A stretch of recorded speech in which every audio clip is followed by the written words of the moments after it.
বলতি গ্রামে জুলাই মাসের মাঝামাঝি সময় কয়েকদিন ধরেই মেঘলা আকাশ, গুমোট গরম। রবি সকালে মাঠে ধান গাছ দেখে এসেছিল।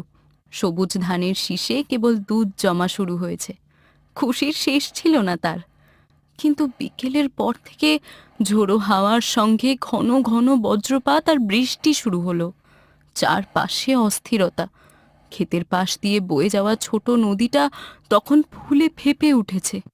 এই বৃষ্টি যদি এমনই চলে, সব ভেস্তে যাবে। নদী এত কাছে, বুঝতেই পারছি না এবার কি হবে। রবি ভাই, দাঁড়িয়ে আছো কেনে? ওপারে জল ঢুকছে রে। একটা রাত যদি এইরকম থাকে তো তোর জমি আর ফসল কিছুই থাকবে না।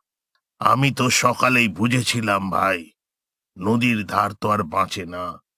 ফসলগুলো দেখো, জলের ওপর দাঁড়িয়ে আছে।